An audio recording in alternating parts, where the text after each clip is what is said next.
Professor Sukhdev Singh स्मृति सम्मान आज जिन्हें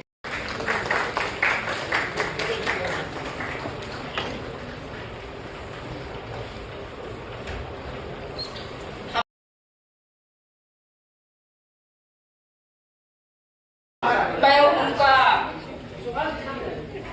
इस सम्मान के लिए उनको मैं हार्दिक धन्यवाद देती हूँ, तहे दिल से बधाई देती हूँ। और इस हाल में बैठे सभी वरिष्ठ जनों से मेरा सादर अनुरोध है कि वह इस सम्मान के गवाह बने और इस पंक्ति में खड़े होने का कष्ट करें। Professor Vashishtha sir please. और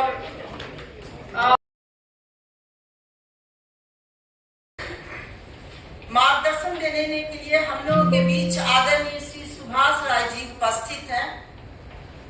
आपका जन्म उत्तर प्रदेश के मऊ जनपद में हुआ। आपने हिंदी साहित्य में उच्च शिक्षा प्राप्त की। छोटा सा मैं एक संक्षिप्त इनका ये देना चाहूंगी परिचय। तथा संत कवि दादू दयाल पर इन्होंने डॉक्टरेट किया। 4 दशकों से अधिक समय से आप पत्रकारिता, साहित्य और सामाजिक चिंतन के क्षेत्र में सक्रिय हैं तथा वर्तमान में जनसंदेश के प्रधान आप संपादक हैं। मुझे लगता है कि आप इस विषय पे, जो विषय है अक्का महादेवी पे, उन पे आपकी 2 अक्का महादेवी एवं आंडाल पे आपकी 2 कृतियां हैं। इस पे दिगंबर विद्रोहिणी अक्का महादेवी तथा आत्मसंभवा आंडाल। मुझे लगता है कि आप की गंभीर चिंतन, अध्ययन एवं साहित्यिक सरोकार के माध्यम से इस विषय पर हम सभी को यहाँ पे आप समृद्ध करेंगे एवं प्रेरणा दिलाएंगे। पुनः मैं आप सभी का इस सभागार में हार्दिक अभिनंदन एवं स्वागत करती हूँ। धन्यवाद। कि चुटकुले कहने का जो कौशल था सुखदेव जी में, पहले नहीं देखा वैसा। गंभीर से गंभीर प्रकरण हो और उसमें कुछ ऐसे लतीफे, कुछ इस तरह के चुटकुले कर लेते थे सुखदेव जी कि वो प्रतिपक्ष भी होता था उनका, वो पूरे कॉन्टेक्स्ट को संबोधित भी कर लेते थे। तो ये जो कला थी, जिसको मैंने कहा कि वो वक्रोक्ति का जो अंदाज था सुखदेव जी का, ये अद्भुत था। और इसके बहुत सारे किस्से हैं।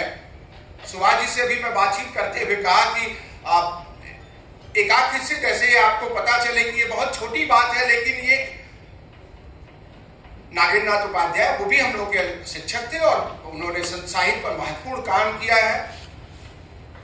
एक वाकया था जिसमें एक सांड ने उनको बहुत दौड़ाया और वो बहुत घबराए हुए हिंदी विभाग में आए और आदरणीय त्रिभुवन जी अध्यक्ष थे और अध्यक्ष के कक्ष में उन्होंने कहा कि आज एक सांड ने तो मेरी जान ले ली और एक घबराहट की बात थी। तो सुखदेव जी ने कहा कि उसे भूख लगी, सांड को भूख लगी थी, तो वो भूसा खोज रहा था। तो उन्होंने कहा कि नागेंद्रनाथ जी नाराज हो गए, सीनियर आदमी थे, और उन्होंने कहा कि इसका क्या मतलब है, भूसा खोज रहा था तो उससे मेरा क्या मतलब है? कहा गुरुदेव जो आपके दिमाग में भरा है। मैं कह रहा हूँ पढ़ के सुखदेव जी इस तरह से वो संत साहित्य वो भी अध्येता थे। और तो ये गढ़ लेना, और मैंने कहा कि इसमें मजाक ज्यादा था, लेकिन शायद वो अपना प्रतिपक्ष भी इसी तरह से करते थे। हिंदी आलोचना में उन्होंने भुवनेश्वर पर जब संपादकी लिखी, जब संपादन किया, और उन्हें कई तरीके से उन्होंने नए नाटकों की और इसके प्रस्तुतकर्ता के रूप में प्रस्तुत किया। धूमिल पर उनका संपादन करते हुए जो भाषा है आलोचना की, कहानीकार पत्रिका लंबे समय तक निकलती रही, जिसमें सुखदेव जी समकालीन कहानीकारों पर बहुत कुछ लगातार लिखते, मतलब वो के समकाल से भी जुड़े हुए थे, लेकिन उनके अध्ययन का केंद्र भक्ति साहित्य और विशेष रूप से संत साहित्य। उन्होंने रैदास पर भी महत्वपूर्ण काम किए, और रैदास अकेडमी जो राजघाट पर बनी हुई थी, पत्थरों पर संगमरमर के और रैदास वाणी जो उद्धृत की गई, उसका निर्देशन सुखदेव जी ने किया था। केवल आपको दृश्य का अवलोकन करने का अवसर नहीं देती। यात्राएं आपकी जड़ता पर भी प्रहार करती हैं, आपकी महानता का जो वैभव होता है उसको ध्वस्त करती हैं और आपके भीतर समानुधर्मिता की भावना का संचार करती हैं। यात्राओं का मूल महत्व यह होता है, जब आपको लगता है अपने घर में बैठ करके हर कोई महान घोषित कर सकता है, हर कोई अपनी पीठ थपथपा सकता है, लेकिन जब आप समाज में निकलते हैं, जब बाहर निकलते हैं, और यही वजह है कि कस्बाई जीवन में रहते हुए बड़े बड़े विद्वान जल्दी से समाप्त हो जाते हैं, क्योंकि उनको लगता है श्रेष्ठ हो चुके हो, महान हो चुके हैं, चुनौती तो कहीं से आती नहीं। इसीलिए जो कस्बाई जीवन में जी रहे विद्वान हैं, वे हमेशा, जो सचमुच विद्वान हैं, वो अपने लिए अपनी चुनौती हमेशा बनाए रखते हैं, ताकि उनको उनकी सीमाओं का पता चलता रहे। तो आप देखें कि जिस तरह से जो है आंडाल यात्राओं में निकली हैं, जिस तरह से अक यात्राओं में निकली हैं, इन दोनों की यात्राओं में जो पद या जो वचन लिखे गए हैं, उसमें जीवन के अनेक उल्लास हैं, अनेक अवसाद के क्षण हैं, अनेक स्मृतियां हैं। गर्व का अनुभव कर रहा हूँ इस पुरस्कार को प्राप्त करके। डॉक्टर प्रोफेसर सुखदेव जी की स्मृति को प्रणाम करता हूँ।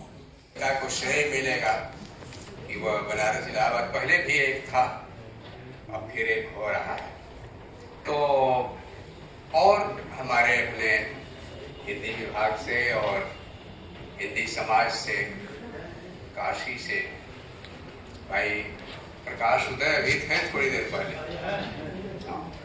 तमाम मित्र आए हुए हैं, और आरडी शाही जी तो आधा भारत आज उपस्थित हुए हैं, बाहर थे। और कुल मिला जुला के आज सुखदेव सिंह स्मृति सम्मान का ये आयोजन वास्तव में एक यादगार कार्यक्रम हुआ। और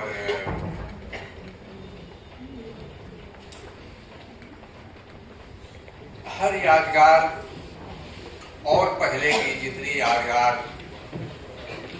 आयोजन हो चुके हैं, जो प्रसंग हो चुके हैं, उनको उनकी याद दिलाता है। तो ये वास्तव में उनके लिए प्रेरणा है कि 7वीं शताब्दी और उस समय ऐसी भी कवियत्री और भक्ति साहित्य से जुड़ी हुई स्त्रियां हुई जिनका जीवन और जिनसे आप प्रेरणा ले सकते हैं। और ये इस तरह का जो भी व्याख्यान होता है, यह हिंदी विषय ही नहीं, अन्य विषय के भी जो शोध अनुसंधान हैं, जो रिसर्च स्कॉलर हैं, उनको रिसर्च के नए आयाम प्रदान करता है कि हम अब इस युग में प्रवेश कर चुके हैं जब कुछ भी संभव है। और दक्षिण के द्वार, जैसा कि प्रोफेसर अवधेश प्रधान जी ने अपने वक्तव्य में बताया कि भक्ति साहित्य में दक्षिण का द्वार खुल गया, और यह आज के एआई और जेमिनाई के युग में बहुत ही सहज और सुलभ है कि हम उन दक्षिण के संत के बारे में पांडुलिपियों का अनुवाद करके उसको जनमानस और आज के रिसर्च स्कॉलर तक पहुंचाएं। तो सबसे पहले धन्यवाद इस बहुत ही बेहतरीन कार्यक्रम का साक्षी मुझे बनाने के लिए, जिसपे पूरे कार्यक्रम में मैंने रुचि मेरे पिताजी की स्मृति में मनाया जाता है, बल्कि यह बहुत ही महत्वपूर्ण विषय था कि आज हमारा देश जब छोटी छोटी चीजों पे टुकड़े टुकड़े कर रहा है, तो किस तरह से हम इस विषय पर शोध करके पूरे राष्ट्र को अंतर्द्वंद से निकाल सकते हैं, ये हमें अपने ही हिंदी विषय में से याद होता है। तो सबसे पहले आज के इस पुरस्कार के प्राप्तकर्ता श्री सुभाष राय जी को हार्दिक धन्यवाद और बहुत बहुत बधाई। और मुझे लगता है कि आज के इस व्याख्यान के बाद मुझे भी इंटरेस्ट हो गया कि मैं इन दोनों किताबों को पढूं, क्योंकि कम से कम और कुछ नहीं तो ये जो आधुनिक पीढ़ी की स्त्रियां जो सूडो फेमिनिज्म की बात करती है, तो उनके सामने एक मिरर इमेज तो प्रस्तुत हो सकती है कि किस तरह से संघर्ष किया है उस समय के भक्ति साहित्य के से जुड़ी हुई स्त्री। तो आपको बहुत सादर धन्यवाद। इस कार्यक्रम की अध्यक्षता कर रहे प्रोफेसर अवधेश प्रधान जी, जिन्हें सुनने का लगभग प्रत्येक वर्ष अवसर मिल जाता है, और बहुत ही अच्छे शब्दों में उन्होंने भी इस पूरे जो आज का विषय था उस पर प्रकाश डाला, और बहुत सारी जो बातें श्री सुभाष राय जी ने भी कही थी, उनको न सिर्फ दोहराया बल्कि उसको पूरी तरह से क्रैक करके सभागार को समझाया, तो आपको सादर धन्यवाद। और प्रोफेसर श्री प्रकाश शुक्ला जी ने अपने वक्तव्य में इस पूरे जो आज का विषय था उस पर बहुत अच्छे तरह से प्रकाश डाला। उनकी बातों से एक लाइन जो मुझे बहुत अच्छी लगी, भक्ति और अभिव्यक्ति, और इस भक्ति और अभिव्यक्ति को मैं प्रत्येक वर्ष देखती हूँ। अब प्रत्येक वर्ष क्यों देखती हूँ इसको भी मैं इसी में धन्यवाद भी हो जाएगा कि सिर्फ औपचारिक धन्यवाद नहीं है ये। भक्ति और अभिव्यक्ति, देखिए यहाँ पर बहुत सारे छात्र भी उपस्थित हैं और हम विश्वविद्यालयों में देखते हैं कि क्लासरूम टीचिंग अब बाहर निकल गई है। अब चैट जीपीटी, एआई और गूगल जेमिनाई का जमाना है और छात्र और शिक्षक के बीच में दूरियां बढ़ती जा रही है। ऐसे में जो एक अच्छे गुरु की जो भक्ति होती है उसको किस तरह से अभिव्यक्ति में बदला जाता है, इसका साकार और सशरीर उदाहरण प्रस्तुत करते हैं हिंदी विभाग के प्रोफेसर मनोज कुमार सिंह जी। जैसा कि अभी किंगसन जी ने बताया कि बहुत सारे साहित्यकार हुए हिंदी विभाग में हुए और बहुत सारे अन्य विभागों में हुए हैं, वैज्ञानिक भी हुए हैं। परिवार परंपरा नहीं चला पाता है।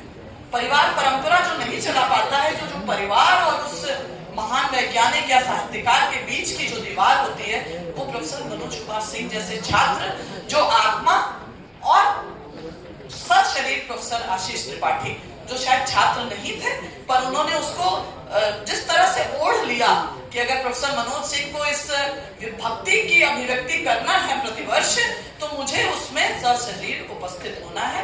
इसका मैं सादर धन्यवाद देती हूँ इस कार्यक्रम के संयोजक प्रोफेसर मनोज कुमार सिंह जी को और प्रोफेसर आशीष त्रिपाठी जी को कि प्रत्येक वर्ष वो इस हमारी कल्पना को कि साहित्यकार जो बहुत कुछ कह गए, जो किताबों में है, जो पांडुलिपियों में है, उसको कैसे हम आज के जनरेशन में, आज के जनमानस तक पहुंचाएंगे, इसको प्रत्येक वर्ष एक कार्यक्रम के रूप में प्रस्तुत करके न सिर्फ रिसर्च स्कॉलर को एक विषय देते हैं, जैसे मुझे सिर्फ विज्ञान का होते हुए आज एक विषय मिल गया कि हम उस सूडो फेमिनिज्म से निकले महिला होने के नाते और देखें कि किस तरह से 7वीं शताब्दी में एक लड़ रही थी एक कवियत्री, और मेरे ख्याल से उसमें बहुत सारी चीजें जो वो कह गए हैं वो फिजिकल ना होके मेटाफिजिकल किसी चीज को रिप्रेजेंट कर रही है। जैसा कि मुझे लगा कि वो शायद निर्वस्त्र होके, बाल खोल के और इस तरह से नहीं जाती होंगी, वो कुछ रिप्रेजेंट कर रही है अपने विद्रोह को।